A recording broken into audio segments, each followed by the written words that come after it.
Hola, en este video vamos a ver brevemente la carga eléctrica y la ley de Coulomb de la etapa 3 de tu libro de texto. Lo primero que el libro nos menciona es acerca de la carga eléctrica y dice que toda la materia se compone de átomos y estos a su vez de partículas elementales como los electrones, protones y neutrones.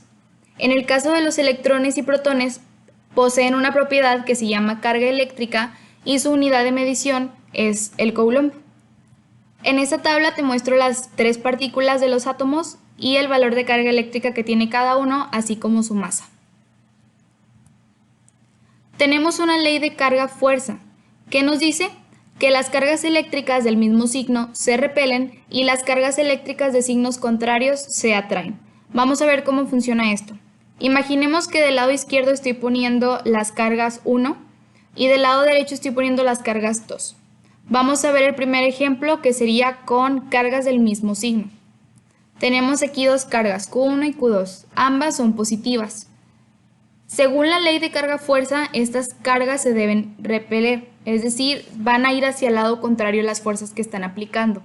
Entonces, si nosotros queremos saber hacia dónde va la fuerza aplicada por una partícula hacia la otra, debemos poner los vectores de estas fuerzas. Vamos a analizar. La carga 1 va a ejercer una fuerza sobre la carga 2. La carga 1 está hacia el lado izquierdo de la carga 2. Si se van a repeler, ¿hacia dónde tendría que ir el vector de la fuerza que está ejerciendo Q1 sobre Q2? Tendría que ir hacia el lado derecho. Es decir, tendría que ir hacia el lado contrario de donde se encuentra Q1. ¿Qué vemos aquí? Es la F vector. Y aquí tenemos un subíndice. El 2 indica la carga a la que se le está aplicando la fuerza y el 1 la carga que está generando esta fuerza. Entonces ahora vamos a hacer un análisis para la fuerza que ejerce Q2 sobre Q1. Entonces, Q2 está hacia la derecha de Q1.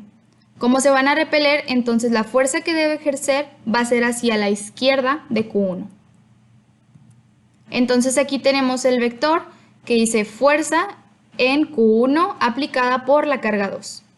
Entonces, si tuviéramos cargas negativas sería el mismo caso porque serían dos signos iguales, entonces veríamos el diagrama vectorial de la misma manera. Veamos ahora qué pasa cuando tenemos cargas de diferente signo. Tenemos aquí que Q1 es positiva y Q2 es negativa. Entonces, veamos cómo actúa Q1 sobre Q2. Como son signos diferentes, la ley dice que estos se deberían de atraer. Entonces, si yo estoy a la izquierda de Q2, ¿hacia dónde voy a mandar la fuerza? Hacia la izquierda, porque la estoy atrayendo. Entonces aquí sería la fuerza en la carga 2 aplicada por la carga 1. Ahora, si yo quiero analizar cómo actúa Q2 sobre Q1, entonces digo yo, estoy a la derecha de Q1 y se supone que nos debemos de atraer.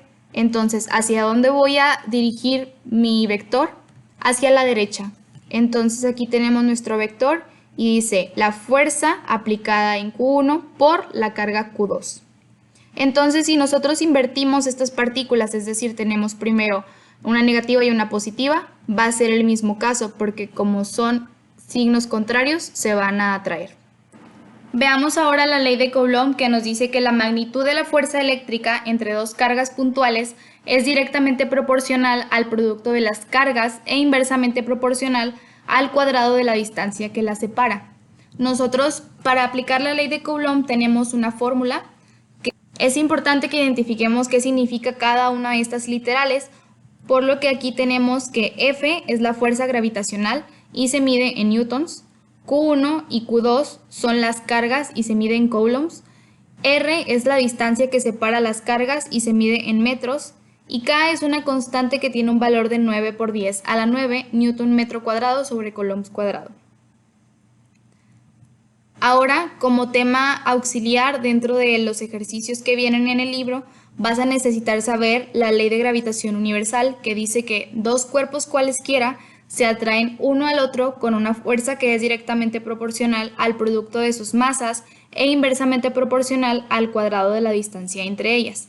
También tenemos una fórmula que es muy parecida a la ley de Coulomb. Aquí F es la fuerza gravitacional, también en newtons. M1 y M2 son las masas que se atraen entre sí y se miden en kilogramos. R sigue siendo la distancia que separa los centros de las masas y se mide en metros. Y G es una constante que tiene un valor de 6.67 por 10 a la menos 11 newton metro cuadrado sobre kilogramo cuadrado.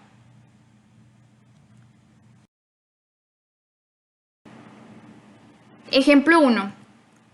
Si dos cargas iguales de 7 por 10 a la menos 6 coulombs están separadas por una distancia de 50 centímetros, de acuerdo a la ley de Coulomb, ¿cuál es la fuerza eléctrica que actúa entre ellas? Lo primero que tenemos que hacer es identificar los datos que nos está proporcionando el enunciado. En este caso tenemos dos cargas iguales, por lo que tendríamos Q1 y Q2, ambas con un valor de 7 por 10 a la menos 6 coulombs, y nos dice que están separadas por una distancia de 50 centímetros. Nosotros fácilmente podemos hacer la conversión de centímetros a metros, que sería de 0.5 metros. Es importante que recuerdes hacer este tipo de conversiones para que el resultado te dé correcto. Ahora, ¿qué es lo que queremos saber? La fuerza eléctrica entre las partículas. Como acabamos de ver la ley de Coulomb, podemos identificar fácilmente que la fórmula de la ley de Coulomb es la que nos va a permitir conocer la fuerza eléctrica. Y aquí la tenemos. Si nos damos cuenta, tenemos todos los datos porque tenemos el valor de ambas cargas, la distancia que las separa y sabemos que K es una constante. Ahora que tenemos los datos y la fórmula, podemos pasar a realizar la sustitución. Nos quedaría de la siguiente manera, donde 9 por 10 a la 9 newton metro cuadrado sobre coulomb cuadrado es el valor de K, 7 por 10 a la menos 6 coulombs es el valor de Q1, multiplicando a este mismo valor que sería el de Q2. Esto entre la distancia que la separa, que es 0.5 metros al cuadrado. Si lo pones cuidadosamente en tu calculadora, te daría como resultado que la fuerza eléctrica entre estas dos partículas es de 1.764 newtons. Ahora veamos por qué es importante que utilices la distancia en metros y no en centímetros o en cualquier otra unidad. Pongamos la fórmula sin las literales y sin valores, solamente con las unidades.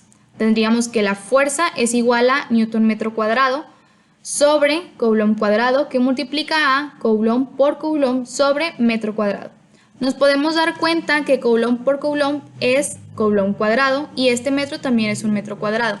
Entonces, si hacemos la multiplicación, nos podríamos dar cuenta que este metro cuadrado de arriba se elimina con el de abajo, mientras que la multiplicación de estas unidades se eliminan con este coulomb cuadrado. ¿Qué pasaría si tú utilizas la distancia que separa las partículas en centímetros o kilómetros?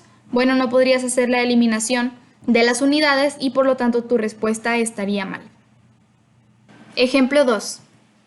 Determina la fuerza eléctrica y gravitacional entre dos protones separados por una distancia de 0.5 metros, masa del protón 1.67 por 10 a la menos 27 kilogramos. Lo primero que tenemos que hacer es identificar los datos que nos proporciona el enunciado y aquellos datos que podríamos tener en algún lugar, como en este caso no nos proporcionan la carga de los protones, pero nosotros la conocemos ya que la vimos en una tabla en las diapositivas anteriores. Por lo tanto, sabemos que Q1 y Q2 tienen un valor de 1.602 por 10 a la menos 19 coulombs. El enunciado nos menciona que la distancia que separa a estos protones es de 0.5 metros, por lo tanto el valor de R será de 0.5 metros. Y también nos dice que son protones, entonces las masas de estos protones tienen que ser las mismas, por lo tanto M1 y M2 tienen un valor de 1.67 por 10 a la menos 27 kilogramos. Ahora, ¿qué queremos saber? La fuerza eléctrica y gravitacional entre dos protones. Si se dan cuenta, nos están pidiendo dos cosas diferentes, dos tipos de fuerzas. Nosotros contamos con las fórmulas y la primera vamos a ponerla como Fe para no confundirnos, que es la fuerza eléctrica y es de la ley de Coulomb. Y la otra es Fg, que es la fuerza gravitacional y es de la ley de gravitación universal. Nosotros ya tenemos todos los datos necesarios para poder calcular estas dos fuerzas, ya que tenemos los valores de las Q, los valores de las masas, la distancia que las separa y K y G son constantes. Vamos a calcular por separado cada una de estas fuerzas. Para calcular la fuerza eléctrica tenemos los datos necesarios, que son el valor de las cargas y la distancia que las separa, y por supuesto la fórmula. Tenemos todos los datos en el Sistema Internacional de Unidades, por lo que podemos pasar a sustituirlas de manera directa. Nos quedaría de la siguiente manera, donde tenemos el valor de la constante K, el valor de la carga 1, el valor de la carga 2 y la distancia. Cuando sustituimos esto en nuestra calculadora nos da una respuesta de 9.239 por 10 a la menos 28 newtons. Y estamos hablando de la fuerza eléctrica entre estos dos protones. Ahora vamos a calcular la fuerza gravitacional entre estas dos masas, que son dos protones como ya vimos en el enunciado. Nuevamente tenemos todos los datos en el Sistema Internacional de Unidades y podemos pasar directamente a la sustitución. Tenemos aquí el valor de la constante gravitacional, la multiplicación de ambas masas sobre el cuadrado de la distancia que las separa. Si lo ponemos en la calculadora de manera cuidadosa, nos daría que la fuerza gravitacional entre estos dos protones es de 7.4407 por 10 a la menos 64 newtons.